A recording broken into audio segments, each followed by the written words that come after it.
Despite her fame in Hollywood, Goldie Hawn has always had a larger life.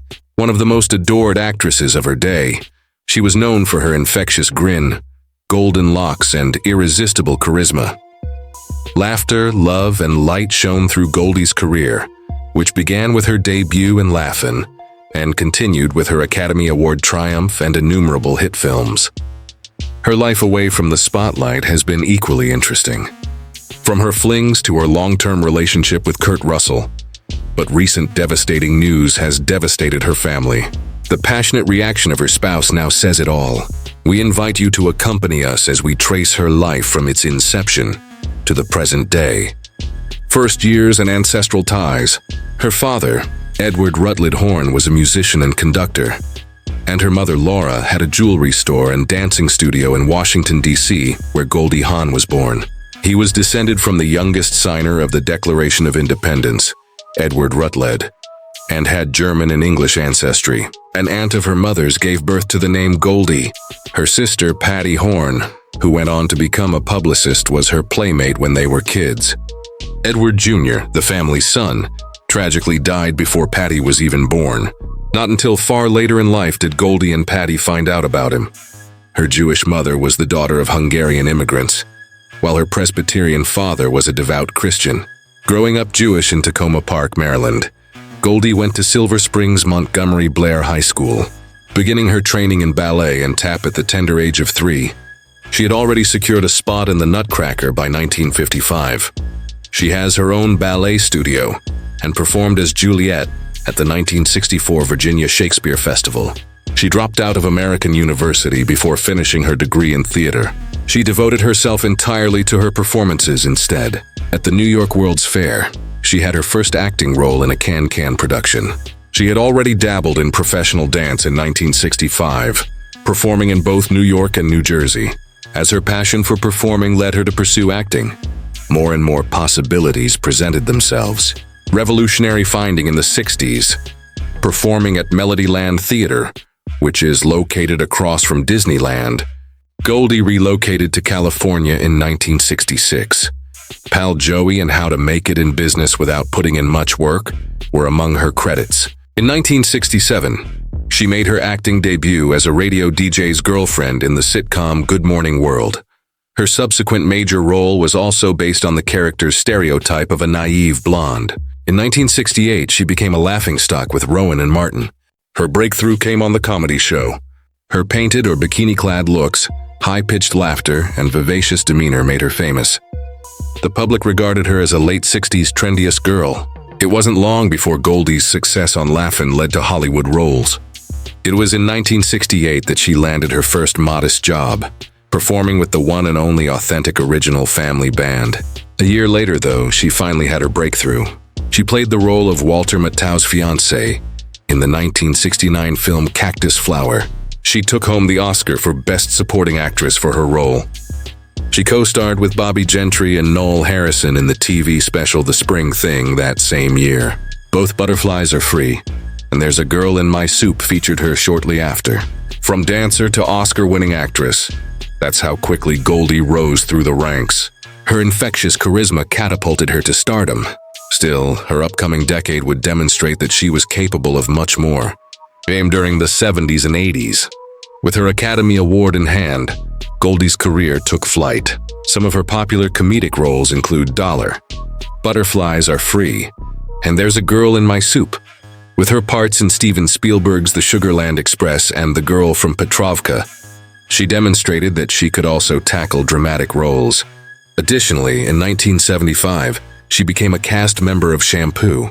Goldie managed her family life and her work admirably in the 1970s.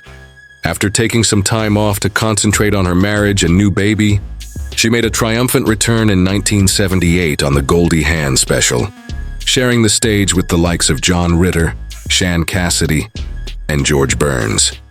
The program was nominated for an Emmy. Her career took off again shortly after that thanks to the smash hit Foul Play, which starred Chevy Chase. In 1972, she collaborated with Dolly Parton and Buck Owens to make a country album. As in previous decades, Goldie's comedies in the 1980s were huge hits. Private Benjamin, which she co-produced and acted in, was released in 1980. Script co-writer Nancy Myers recalled Goldie's expression. She would burst into laughter, but then her eyes would well up with tears. Goldie received her second Best Actress Oscar nomination for the performance. Best Friends, Wildcats, Protocol, Swing Shift, and Seems Like Old Times were among the other films released that decade. She graced the cover of Playboy in 1985. Overboard, a 1987 film she co-starred in with Kurt Russell, was the last film of the decade. She had already achieved stardom beyond that of a stand-up comedian at that point. Among Hollywood's most adored stars, she had emerged. Later career, sabbatical, and return. Bird on a Wire 1990 was Mel Gibson and Goldie's film debut. The picture was well received by audiences and critics alike. After Criss Cross and Deceived, she starred in Death Becomes Her, a dark comedy starring Meryl Streep and Bruce Willis. Housesitter, in which she co-starred with Steve Martin, was another smash hit. However, she put her private life on hold in 1992. After her mother's untimely death in 1994, Goldie took 4 years off from performing to focus on caring for her. In 1997, she directed her directorial debut, Hope, and upon her return, she produced Something to Talk About. She co-starred with Diane Keaton and B.J. Novak in the 1996 film The First Wives Club. Lady Midler, You Don't Own Me, which featured its now iconic cover, was an integral part of the critically acclaimed film. In a subsequent album, Out of Towners, she teamed up with Steve Martin again. She won the Women in Film Crystal Award in 1997 alongside her co-stars from the film First Wives Club. Woman of the Year was her designation by 1999, according to Harvard's Hasty Pudding. However, not all endeavors were successful. Despite having a stellar cast, 2001's Town and Country was a major bomb. With the 2002 film The Banger Sisters, which co-starred Susan Sarandon and Jeffrey Rush, she made a triumphant return. For about a decade after that, Goldie was absent from the film industry. A Lotus Grows in the Mud, her autobiography, was written in 2005. The next year, she made a triumphant comeback to the small screen in an episode of Phineas and Ferb. With Amy Schumer by her side, she made a triumphant return to Hollywood in 2017. She won over viewers in 2018 as Santa Claus in the Christmas Chronicles and will be back for the sequel in 2020. Goldie's career spans decades, demonstrating her ability to shine at any age. Having said that, how does her private life appear amid all this? Goldie Hawn had a few loves that showed her youthful heart before she became famous. Love in the Beginning and The First Union. Prior to her meteoric rise to stardom, she was in relationships with actors Mark Goddard and Spiro Venduris. Goldie wed dancer Gus Traonis in 1969. Traonis had portrayed a shark gangster in West Side Story. Although they were married on May 16th, it was short-lived. The pair had already broken up by April 1973. Despite their breakup, Goldie took her time to initiate the divorce process. As an alternative, she dated other actors, including Italian Franco Nero, Swedish actor Bruno, and stuntman Ted Grossman. Everything appeared to be moving at a rapid pace, but her legal connections to Traoni were still there. New Year's Eve 1975 was the day Goldie finally filed for a divorce. She had met Bill Hudson, a musician from the Hudson Brothers, the summer before, and they were engaged by this point. On a first-class journey from NYC to LA, their love story started, and the connection was powerful enough to propel her into a new chapter. Goldie wed Hudson in her native Tacoma Park, Maryland. A few short weeks after her divorce from Traonone was approved in June 1976. What appeared to be a new beginning, however, would soon be met with obstacles. Life at home with Bill Hudson. With optimism, Goldie and Bill Hudson tied the knot, and they quickly established a family. Oliver was born to them on September 7, 1976. On April 19, 1979, 3 years after they were married, their daughter Kate was born. Goldie appeared to have everything under control: a profession, 2 children, and a marriage that was clearly struggling. Hudson proceeded with the divorce paperwork by August 15, 1980. Even though Goldie had gained 2 of her life's most significant individuals through the couple's love story, it was about to come to an end. Goldie continued on with new relationships after the breakup. There were rumors that she was seeing Moroccan businessman Victor Dry and French actor Yves Renier. but the breakup of her marriage to Hudson was nonetheless a watershed moment in her life. In March 1982, their divorce was formalized. Even though they broke up, the children they had together became a stepping stone to Goldie's future, particularly because she was shortly to meet someone else. Kurt Russell was that individual. However, their tale had origins that went back a long way, connecting with Kurt Russell and an unexpected first date. The 1966 Disney film The One and Only Genuine Original Family Band was the setting for Goldie and Kurt Russell's first meeting. Goldie was 21 years old and Kurt was 16 years old when this happened. Many years later, Goldie had a crystal vivid memory of that interaction. "I was 21 and he was 16 and I thought he was adorable, but he was much too young," she claimed at the time. Both of them vowed to never date another actor after their breakup, and they went their separate ways. Still, people are often taken by surprise by destiny. During Kurt's 1983 audition for Swing Shift, the two crossed paths once again. Despite suffering from a bad hangover, Kurt seized the opportunity to read with Goldie. The way he began speaking to her was direct. "You look fantastic, dude." "Why, thank you." Instead of taking offense, Goldie responded with a nonchalant, "I'm sorry." That remark set the tone for their first date. Swing dancing at Los Angeles' Playboy Club was just the beginning of an incredible evening. The two made their way to a house that Goldie was restoring, but the cops nabbed them after they broke in. According to Kurt, "We eventually found our way upstairs and we are realistically having sex." It was at this point that the police arrived. They parted ways amicably and spent the night in separate hotel rooms. All those years later, Kurt summed it up. "On that first date, trust me when I say it was a blast." Their journey began on that wild night, and they went on to build a life and a family together. Goldie and Kurt's bond strengthened following their initial date.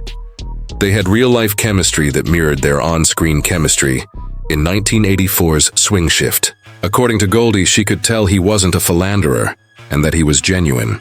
His treatment of her children, Oliver and Kate, deeply affected her. "What really got me was when I watched my kids when they'd come to the set and how he was with them," she told me. "He was amazing with them. He was such a natural." Their relationship became more serious, and on July 10th, 1986, they welcomed their son, Wyatt. The blended family grew to include Gold's children, Kurt's son, Boston, from his previous marriage, and now their son together. In 1987, they starred in Overboard, a romantic comedy where their real-life connection shone through. Decades later, the couple watched the movie again at home. Goldie said, "It was so fabulous how we started looking at what we were doing. They were so close that they even shared an openly fun moment at the 1989 Oscars. There was some marriage-related humor in their presentation together." In response to Goldie's description of them as a pair and buddies, Kurt playfully said, "There's only one thing we're not married." Goldie chuckled and then inquired, "Is that a proposal?" The crowd erupted in cheers, but Kurt simply said, "We'll talk about that later tonight." Their relationship only became stronger as the years passed. In 1996, Kurt was present for Goldie's next major career milestone, the premiere of The First Wives Club, with her. Their family grew once more in 2004, but this time it was with grandkids rather than a new baby. Kate welcomed her son Ryder into the world when she was just 24 years old. It was a dream come true for Goldie, who had previously expressed, "I would love to be a grandmother. I'm not pushing the matter, but it would be so much fun." She treasured the opportunity to spend time with her children and grandkids while still being in a relationship with Kurt. They became one of Hollywood's most beloved couples thanks to their hilarious, familial, and faithful love story. A life of glamour, fame, and public adoration. Kurt Russell's film Poseidon premiered in Italy in May 2006, and Goldie Hawn was there to attend the premiere. Russell even planted a kiss on Goldie while the cameras were rolling on the red carpet, capturing the couple's joy and intimacy. Their undying love was on clear show that day, among many others. After 10 years, in November 2016, Goldie had a grand celebration to mark the arrival of her 71st birthday. As she arrived at the Hollywood hotspot Catch LA, accompanied by a beaming Russell and a hefty gift, the celebratory mood was set. However, the present he presented at his residence was the most heartfelt. With the help of a photo of the new fireplace that Russell had constructed, their daughter Kate spread the word online. "If you look closely, my pa laid the stone for the fireplace in their new home. If you dare to look closely, he put a big heart representing Mama and me too. And there are 4 little hearts representing us kids," she added. He loved Goldie and the family they had together, and this kind act demonstrated that. At an upcoming special event, the world would witness an even stronger display of their bond. Goldie accompanied Russell to the April 2017 premiere of Guardians of the Galaxy Fall 2 in Hollywood, where Russell played the father of Chris Pratt. She informed the press, "I'm always proud of him, and I'm proud of him with this film. But I haven't seen the movie yet." The couple went on to receive one of the greatest accolades of their lives a few weeks later. Goldie and Kurt were both honored with stars on the Hollywood Walk of Fame on May 4, 2017. Much more emotion than anticipated erupted throughout the event. Afterwards, Goldie mentioned, "It turned out to be a love fest." His final words were, "I'll always cherish you." I was taken aback by his words. During his speech, Russell looked at Goldie and said, "To you, I owe my wonderful life. Simply put, Goldie, I cherish you. All the stars in the sky or on the boulevard can't hold a candle to that. There's no one else I'd rather be next to for all of that than Goldie Hawn." Their kiss by the side of their neighboring stars became a picture-perfect moment. Days later, Goldie explained the secret behind their decades together. Love, gratitude, compassion. Because sometimes every man or every woman will drive their partner crazy. Family, fun, laughs, sex. You don't nurture that and remember, you're done. Her words were simple but powerful. And while they stayed focused on family and love, they also returned to the big screen together, sharing the screen and family joy. In 2018, Goldie and Kurt starred as Mr. and Mrs. Claus in the Netflix hit The Christmas Chronicles. Goldie's role was small but memorable, and their son Oliver even joined the project. 2 years later, in November 2020, the sequel gave Goldie a much bigger role as Mrs. Claus. Russell explained why they waited so long to work together again, saying, "I thought we'd work together much sooner than this. But Goldie and I are pretty choosy. And generally, Goldie Hawn movies and movies that Kurt Russell is in are pretty different things. It's not mandatory just because you live with someone, you love someone, and you enjoy working together that you should do 10 or 15 movies together." Around this same time, their family life kept growing. On October 2, 2018, they welcomed another grandchild, adding more joy to their home. By December 2020, they were opening up about their relationship in People magazine. Goldie said, "You've just got to want to be together." She said, "It's not about the marriage," in response to a question about why they never tied the knot. In a March 2023 interview with Variety, Kurt Russell and Goldie Hawn discussed their decision not to get married.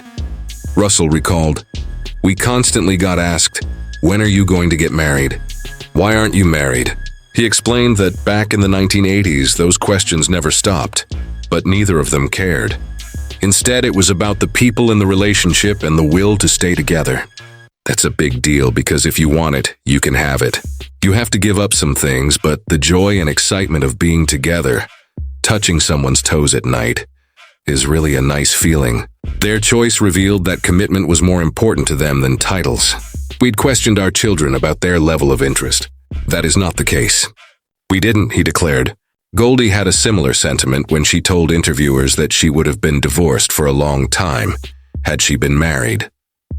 Choosing to remain a couple was more important than formalities in their minds. In 2023, they marked a remarkable milestone in Hollywood by celebrating 40 years of marriage. At that point in time, their property holdings extended all over the nation, from Denver and Vancouver to Palm Desert, Santa Ynez Valley, Brentwood, and Manhattan. Despite their ease and prosperity, they remained united on one point. They never let marriage be the key to their friendship. In an interview with CNN's Chris Wallace in July 2023, Goldie gave an explanation for this. Russell and she had witnessed firsthand the anguish that may accompany a divorce, she confessed. "It's always ugly," she remarked.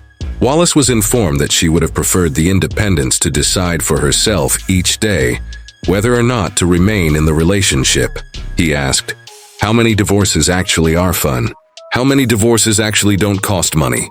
How many divorces actually make you hate the person more than you did before? How many divorces have hurt children? She explained that she preferred this lifestyle. I like the idea that I can wake up in the morning and make decisions every day if I want to be here, added the woman. Independence was crucial for Goldie. According to her, it is crucial to maintain one's independence through the use of independent thought. They still didn't think marriage was important, even after 40 years of dating. Even if they managed to sidestep one difficulty, another one would always arise. An act motivated by terror that rocked them to their very being. Goldie and Kurt Russell uprooted their lives from Los Angeles and settled in Palm Desert permanently in June 2024, as she explained to Kelly Ripa on Let's Talk Off. Above everything else, safety was of the utmost importance. She revealed that they had been victims of 2 dreadful house invasions. In the year 2020, she and Kurt went to the movies and dinner together. Upon her return to the house, she made her way upstairs and entered her closet, only to discover devastation there. I walked into my closet and I just lost it, she pointed out. Her safe door had been destroyed by the thieves who had broken in through the balcony. Admitting it, Goldie believed it would be an isolated incident. Unhappily, she was incorrect. A second heist occurred when Kurt was gone a few months later. Initially, Goldie was perplexed by the loud thump that she perceived coming from upstairs. The terrible reality became clear to her later on. They tried to break into my bedroom while I was there, and we found out about it. According to her, the ordeal deeply disturbed her. That this was so terrifying was subsequently clarified by experts. According to neuroscientist Dr. Sam Haffey, who spoke with Nikki Swift, a person's basic sense of safety and independence can be severely shaken if there are several house invasions that happen quickly. Even though a house should be a haven of safety, Goldie found that hers was broken. It wasn't a mere decision to relocate to Palm Desert. Restoring harmony was the goal. There, with loved ones by their side, they started to mend the wounds of their past. Recovery and perseverance. Even though Goldie subsequently confessed that they had purchased the Palm Desert house a long time ago, it had been their refuge following the break-ins. Even more significant than that, though, was the area's proximity to loved ones. The proximity of their children's houses provided a sense of security and comfort. Dr. Hai elaborated on the significance of this. Her family was a source of both emotional and practical support, she said. The ability to feel protected when being with family members and avoiding previous upsetting experiences in a new location. One aspect of healing, she said, is deciding where to live and how to be safe. She went on to say that people need to reclaim control of their living situations, social networks, and safety measures if they want to feel safe again. Moving restored Goldie's feeling of control, even though the memory of the robberies would never fully go away. A person's sense of self and independence can be severely compromised by frequent invasions of privacy, which go unnoticed by many. It was a brave move on Goldie's part to put her emotional and mental health first, according to Haffey. Despite finding solace in Palm Desert, Goldie and Kurt continued to showcase the unbreakable friendship that had sustained them for decades. The key to enduring love, and the reason Russell was the one, will soon be revealed by Goldie once again. During her appearance on Conan O'Brien Needs a Friend in April 2024, Goldie disclosed the precise moment when she realized Kurt was the one. She went on to say, "It wasn't just about attraction. It wasn't just because he was sexy and handsome and all of those things you get turned on by. It was because he matched my devotion to children to be number one." She went on to add that family had always been her top priority, and Kurt shared her passion for that. Even more candor regarding their secret was coming out of Goldie by September 2024. An interview with E! News found her laughing and saying, "Good sex and being nice to each other upon occasion kept their relationship strong." She went on to explain, "This is something that connects you and creates more belonging. It's not just the act of having sex that makes a healthy relationship last longer. There are other factors at play as well. The reason behind this is the closeness and comfort it brings. Their friendship felt so vibrant because she was honest. They stuck by the mother even when times got tough." At the 97th Academy Awards in Los Angeles in March 2025, they were once again the center of attention. While Kurt sported a dapper black tuxedo, Goldie was the center of attention in a vivid yellow Dolce & Gabbana gown. As they had done countless times before, they strolled side by side to the carpet. There had been joy, terror, and tragedy in their love tale. But even after all these years, they were still widely considered one of the most beloved couples in Hollywood. Goldie Hawn's latest health battle.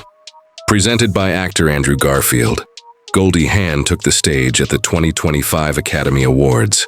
She was stunning as usual, but she surprised everyone by revealing something unexpected. Goldie spoke clean about her struggles with her obligations on air. The script instructed her to read off the teleprompter, but she only managed to read a few words before she looked to Andrew for assistance. She looked at him and said, "Okay, sweetheart, can you read that?" "I can't read that. I'm completely blind. I am cataracts." The crowd was stunned. Goldie had shared a secret health battle right there under the spotlight. Cataracts are common in older people and cause the eye's lens to become cloudy, making vision unclear. For Goldie, it was a very real struggle, and she did not hide it. Instead, she let the world see her vulnerable side. Andrew Garfield reacted quickly and kindly. He stepped in without hesitation, saying, "Okay, I've got you," and took over the lines. What could have been a stressful moment turned into something touching. Holding Gold's hands, Andrew took the opportunity to share a personal story. He told her, "Goldie, can I tell you something really quickly? Throughout her life, my mother found the greatest solace and happiness from one individual. And I am fortunate to have the opportunity to express my deepest gratitude to that individual tonight. That person is Goldie Hawn." His words were heartfelt and emotional. The audience could see that Goldie was touched by the tribute. Some viewers at home thought the exchange was awkward, but many more praised the honesty and kindness of the moment. One fan on social media wrote, "So funny how jaded people are." It was a rare, genuine moment in Hollywood, and it was kind and gracious. Upon hearing how much their actions meant to his mom, she was obviously deeply moved, as anyone would be. That act of kindness was a blessing from him for her heart. It served as a sobering reminder that not even Hollywood heavy hitters are immune to adversity, and that the best performances don't always follow a script. When Goldie wasn't performing, she was accompanied by her longtime companion Kurt Russell. They started a family together in 1983 and have been through life together, creating memories and sharing experiences. A lot of people have wanted to know why they never tied the knot, and last year Goldie finally answered that question in an interview. When she was asked about marrying, she replied, "Why should we get married?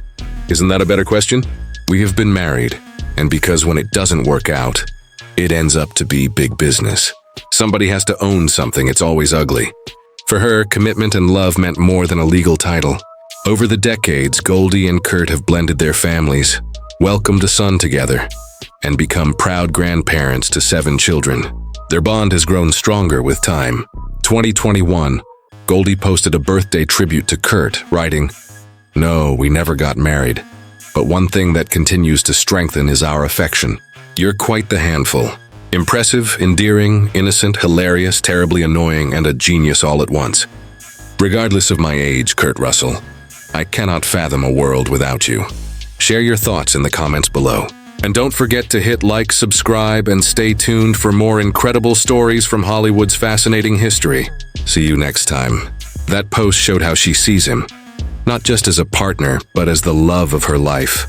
What do you think about Goldie and Kurt's relationship? Share your opinion on whether love alone can keep a couple strong without marriage. If you want more video, don't forget to hit like and subscribe, and press the bell icon. Thanks for watching.